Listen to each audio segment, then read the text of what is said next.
Why, hello everybody, we're back once again. We have some Runefang steel here, and we're going to be throwing it on the Plague Burst Crawler and talking not about Death Guard, but at least they're Marines? Huh? This guy's the color of the Legion we're talking about. That's right! We're talking Ultra Smurfs, baby! Bobby G and his backup dancers have arrived. I did a live stream where I was doing like a theoretical list that I might talk about a little while back.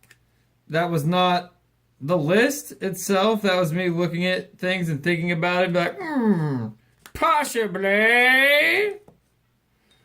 But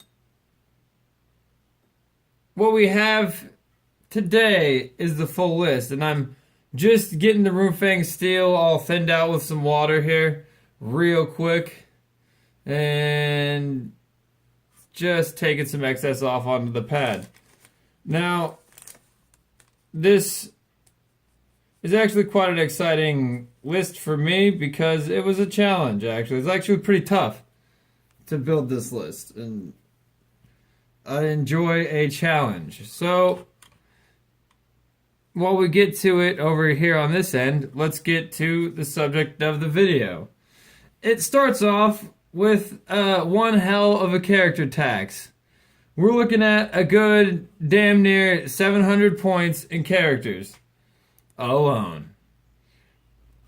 So that right there is some shit, right? Even by itself. So we have 1,600 points in a battalion. And you can probably figure out where the last 400 is going, because this is with the Primarchs. So the last 400 going to Bobby G. It starts off with Chaplain Cassius. Because there's so many damn characters, we're cramming every character we can into these lists. So we get Chaplain Cassius and Chief Librarian Tiggy in this list, because I think one of the weaknesses in this list might be psychic abilities. And also, like I said, there's a lot of characters. Psychic defense never hurts, and if you can capitalize on getting the named psyker from a legion, I might recommend it because they're usually pretty good. I don't have a named psyker for my Death Guard, but I do have a Malignant Plaguecaster, and I'll tell you something about those Malignant Plaguecasters. There's the bee's knees.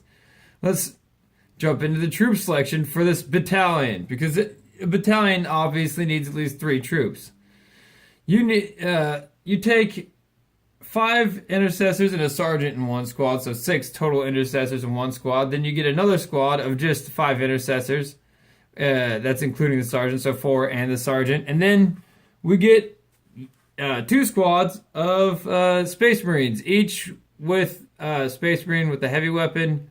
And that's a heavy bolter. There's also an aggressor squad. I guess I should explain what the tactical squads do. The Primaris Intercessor squads are exactly what they kind of sound like. They're interdiction squads. They intercede for your other units. And they move up with Chaplain Cassius, believe it or not, and then start doing some work. Now, what's right behind them is ideally a large group of 5 aggressors, not 6, but 5. You could probably tell why, because 5 fits into their only transport. So you get the 5 aggressors and a Primaris Ancient. The Ancient hangs out in the back with your heavy bolter guys. You get, yet again, 3 squads of Devastators, each with the Armorium Cherubs, because I really like that stratagem that allows you to shoot your heavy bolters for D3 mortal wounds. It's very handy, and I would spend that every turn. Because, it's not a guaranteed D3, but the potential to deal D3 damage to your opponent, D3 mortal wounds to an opponent, is quite delicious.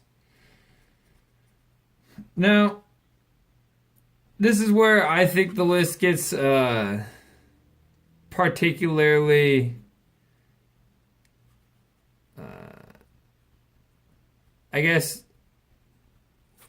it capitalizes a bit more on the competitiveness as we are sectioning from the heavy bolter spam to a Stormhawk Interceptor, which in 2,000 points, I think that you run into a lot more flyers than you would at say 1,000 points. You might run into up to even a list with three flyers, and one of them might be even like a Sokar's patterned Storm Raven or some shit like that. So you could have a hell of a problem on your hands.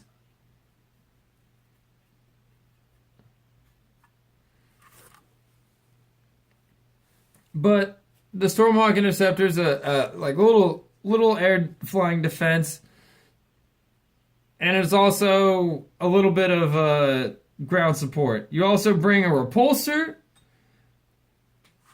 that's damn near as expensive as you can make it, but you have some points hanging around, so why not? And that's the list with Bobby G. What you do with this list is you stick the aggressors in the repulsor, you move the intercessors up, and the intercessors and the aggressors and Bobby G and the Inceptor, the Stormhawk Interceptor, reroll all their hits and wounds. Or you stick Bobby G in the back next to your heavy bolters and your devastators, and they reroll all their hits and wounds. These are all things you can do. The list can play partially aggressive and have a group of people that falls back and capitalizes on the Ultramarine stratagem. You could also have, I'm messing with the paper that I put my paint on. We could also play the list as a fairly static shooting list that has a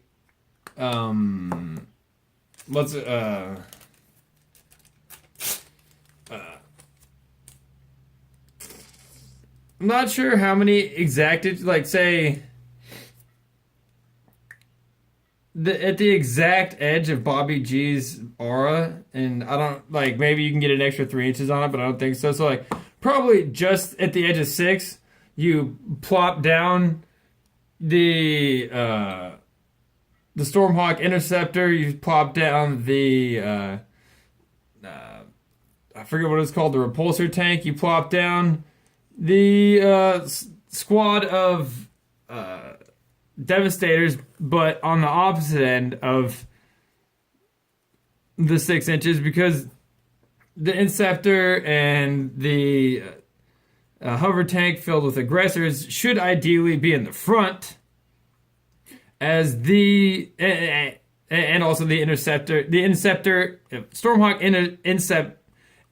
Interceptor, and the Intercessors, say that one 10 times fast, should ideally be in the front, where the rest of your list sticks in the back, at the edge of Bobby G's range. And I think that's the most effective point for this list to be running, is have a somewhat foot spread in it, which is kind of a tight grouping. But this list is sort of the Bobby G crusade, where the Ultra Smurfs have been fighting, their wars, and they're worn out, and this is some splinter company led by Cassius and I forget it, Tiggy, and they're all that remains in this company, and everybody else is dead, and here comes a giant hover tank filled with aggressors and Bobby G, and there's, like I've said in the live stream, there's intercessors pirouetting all over the place. That's the idea I had.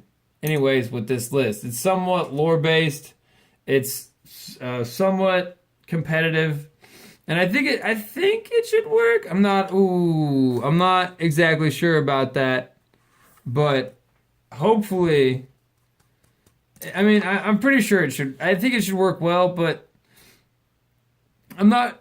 There's a few pinpoints on this, like Bobby G and your two large vehicles and their Devastator squad, but there's enough threats that they should have to choose your threats that they're going to shoot and then shoot that threat and leave your other threats.